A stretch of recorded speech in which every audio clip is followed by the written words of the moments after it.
Peace, peace, peace, IG. Daniel KC1 NCF tapping in with you.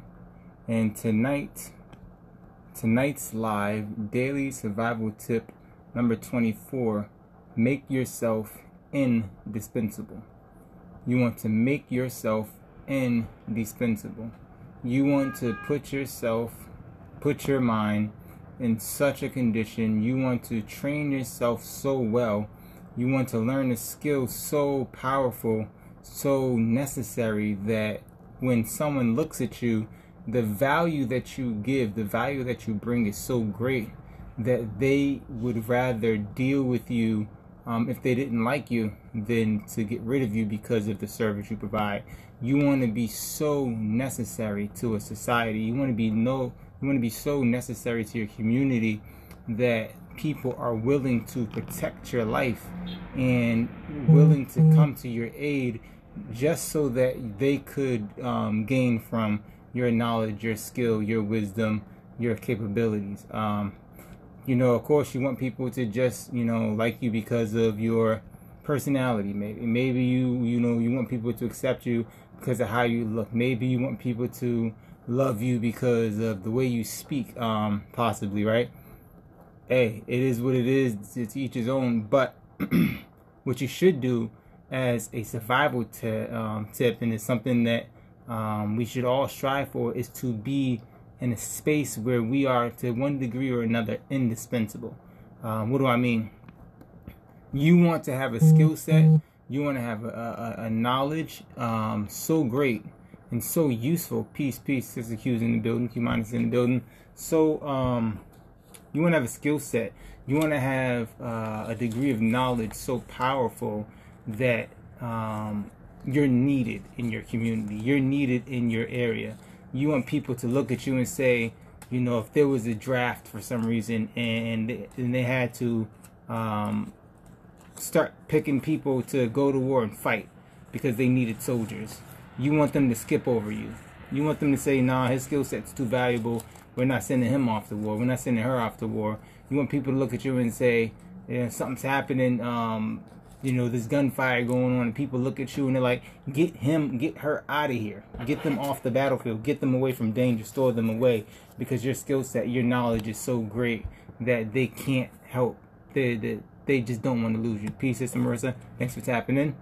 Right? And so this is definitely a huge survival tip.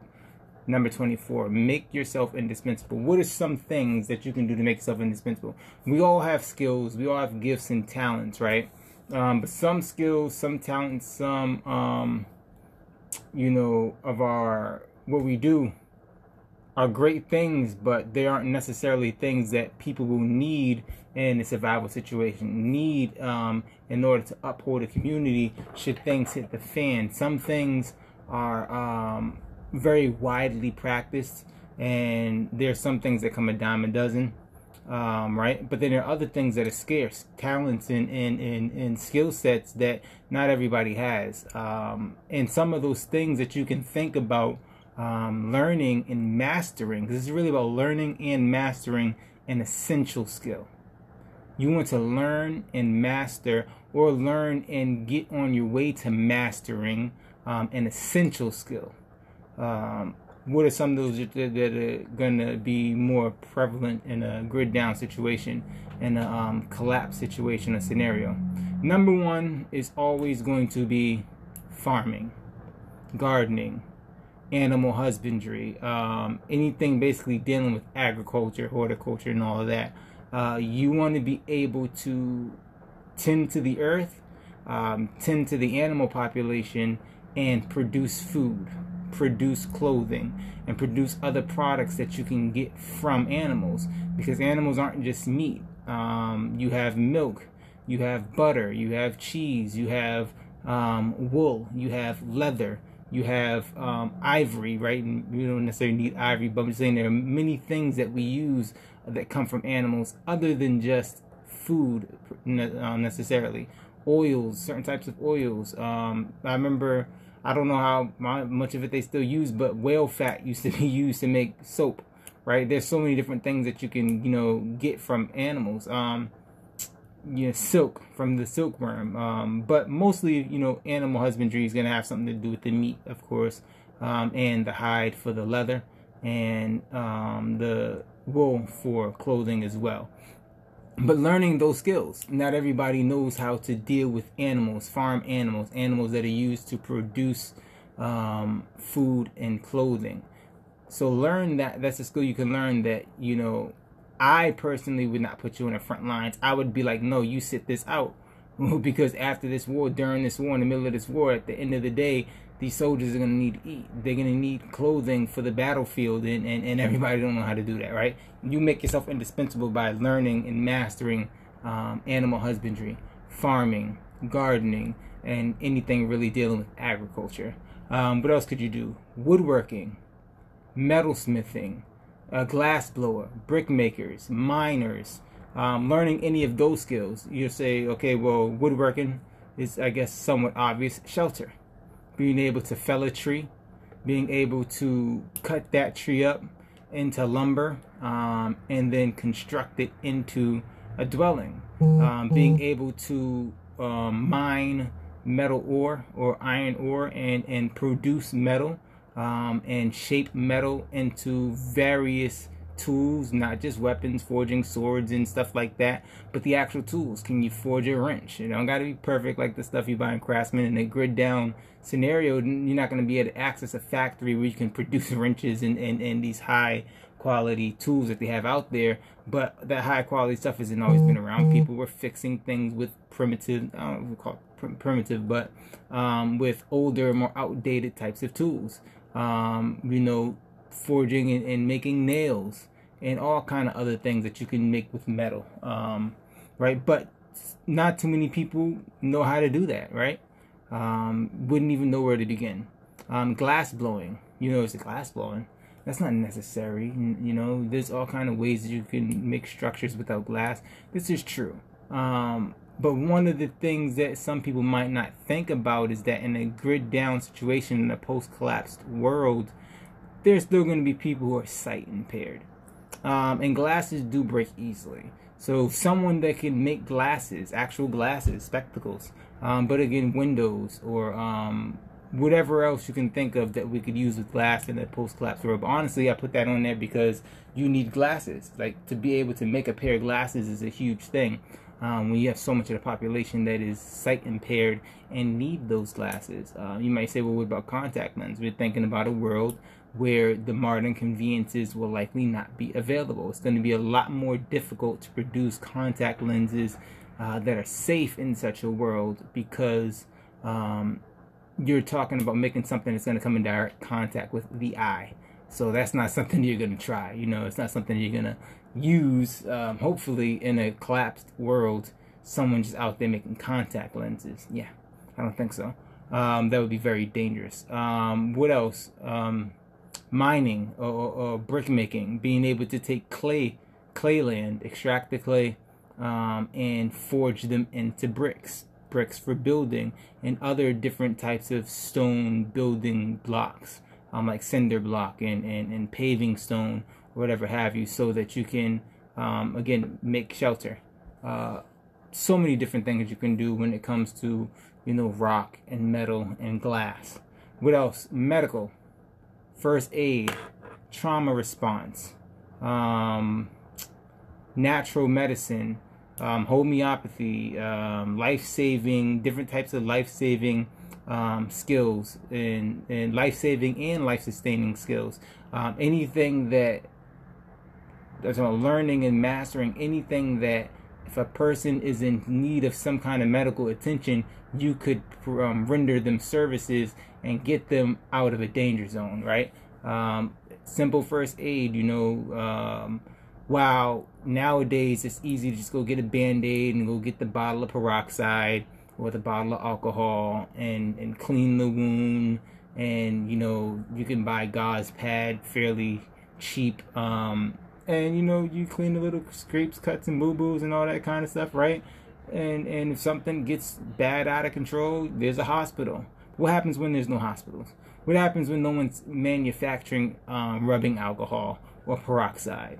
and you got these ready-made band-aids. The reality is that before the modern conveniences in the first aid department, many people died and experienced extreme side effects to, not side effects, but extreme situations due to small cuts, lacerations, and burns because of infection.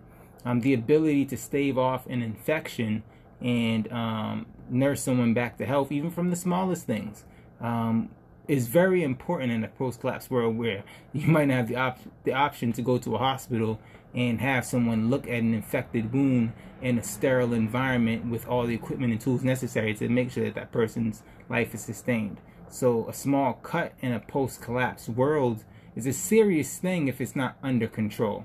It's a very serious thing. An infection can immobilize you, especially depending on where the infection exists.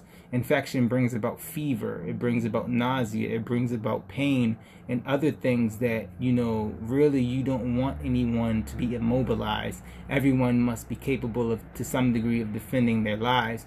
To have somebody checked out who's not adding on in the farm or in the garden or wherever in that post-collapse world, it's going to take a major hit. When you think about it, it's not like nowadays someone calls out from work and it's like, okay, whatever, we got X amount of other employees. No, there's a lot of work that needs to be done in the post-collapse world, and so the last thing you need is for someone to be taken out off or put on the bench because of a small cut that no one had the ability to keep from getting infected. So medical, first aid, trauma response, natural medicine, life-saving and life-sustaining skills, these are different things that are going to make you an indispensable person. These are essential skills that if you learn them in the post-collapse world, you become that valuable, you become that guy, that gal. You know, we're not sending you out there to fight. So what are some other indispensable skills, things that can make you indispensable? Piece, we got Paul Walker Hall in the building. Thanks for tapping in. Mechanical engineering and problem solving, building and maintenance, being able to repair vehicles and machinery and other things that, yes, in a post-collapse world, while we might not have industry and all of the conveniences we have nowadays, you know, cars aren't going to just disappear off the face of the earth. The machines will still be here in abandoned buildings and stuff, and will still be, you know, they can still do what it is that they need to do if a person has the knowledge of how to use the machinery, how to fix the machinery, how to maintain the machinery, or how to fabricate the machinery, right? Learning those skills now makes you indispensable. In a post-collapse world, at least right now, there are many people you can call and have things fixed, call technicians come out to your house, to the job, whatever have you. But that kind of skill set makes you a very invaluable person in a collapsed world. What else? I do have a list here I'm reading off of.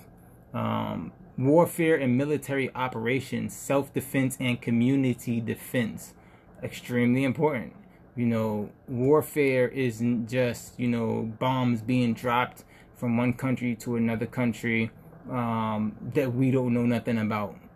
Warfare comes in so many forms. Warfare is on so many levels, and the art of warfare is necessary. The skills in order to plan and deploy military operations is extremely important. Self-defense, not only being able to defend yourself, but to be able to teach others to defend themselves, and community defense is something that if you have that skill set and that knowledge, you become indispensable. You become somebody that people will protect your life, because without you in the community, they're going to feel vulnerable to some degree. We're going to feel vulnerable if our doctor isn't available. We're going to feel vulnerable if those who grow our food is unavailable. We're going to feel vulnerable if those who take care of the cattle are in harm's way. We're going to feel vulnerable if those who build and maintain our structure and the different parts of our infrastructure are compromised in any kind of way. So being one of those people adds a certain degree of importance to your life, that you would be protected by those who do not have the skill and count on you. What else? Child care and community education of youth in general. things hit the fan tomorrow, babies ain't just gonna disappear off the face of the earth. And best believe me, people will still be making babies. Babies will be popping out left and right as people have more, need to feel comforted and all kind of stuff that comes with that life. You go to third world countries, they still got babies. You go to countries where they were once developed and now it looks like bombs have been dropped on them for, weeks straight. They still produce babies, and you need people to take care of those babies. You need people to teach those children and to teach and guide the youth. And if there's a certain group of people who are in charge of that, so the rest of the community can do their thing to build and maintain whatever community or society is still left after a collapse, we're going to protect them too. Because we're not sending the babies off to war necessarily while we're off at war, while we're off in the fields fighting and stuff. Now, these educators are going to be people who are also familiar with one of these aspects: farming, animal husbandry, brick masonry, glass blowing, and engineering. Because we're going to have to raise those children in our societies to take over these jobs and to expound on these jobs and to make these jobs more efficient and better for the community that we're in. What else? Energy generation and distribution. Being able to generate energy and distribute it effectively amongst the community. What do I mean? How do you take water and make electricity? How do you take fire and produce electricity? How do you take wind and produce electricity? How do you take the sun, solar energy, and produce electricity? How do you get the electricity from the point of generation to the point of powering a facility, a tool, a gadget? How do you get that electricity from the point of generation to power a city onto a grid, if you will? Not this grid as big as the country, but maybe you have a community of 30 people and you have a way to generate electricity, and maybe we're living in huts, but maybe you figured out a way to rig the huts so that you can power those huts, hypothetically speaking or whatever, off of the electricity that you generated. So the ability to generate and distribute energy. And then, of course, I said electricity for all those things, but how to extract different minerals and substances that can be used as combustion sources for vehicles. There are ways that you can modify vehicles to run on other fuel sources than what they were made for initially. Diesel vehicles can run off of biodiesel and other types of things like cooking oils. There are all kinds of ways to modify things. So having that skill set again makes you valuable, because people are going to need light. People are going to need heat. People are going to need electricity and energy, because we've become so dang dependent on it that we would succumb without it, for the most part. A lot of us will survive, but we'll be fighting hard and thinking hard and brainstorming on how to get back to, at minimum, a world in which we can have at least electric light and electric heat to some degree. But, even the knowledge of gathering firewood, the right firewood, how to efficiently use the firewood so you're not just burning and burning and burning and burning and burning in any kind of way. How do you cure it? How do you get it to, and stretch it so that it lasts longer? How do you make a fire where the smoke is contained enough that it's not alerting people too far away, that it's in a safe, managed in a safe way, that you're not going to burn down your community, right? So energy generation and distribution. Peace. We got Brother Merch J in the building. I got to tap in with you, Brother Merch, too. I was watching live earlier. I don't know if you know, but I've been writing my ebook, and I'm going to have to, my ebook on radio communication and survival preparedness. So I'm going to tap in with you about getting that ebook done. Textile manufacturing and clothes repair. Extremely important. The ability to take cotton from the plant. Hey, listen, we spent years on the cotton fields, planting and picking cotton for white people for years with no pay. I know we don't ever want to get back on the cotton field, but a lot of cotton is used in our clothing. The ability to take cotton off the plant, turn it into lint, turn that lint into yarn, turn that yarn into fabric, turn that fabric into clothing is essential. how do you actually shave that or shear that wool from that sheep, turn that wool into cloth?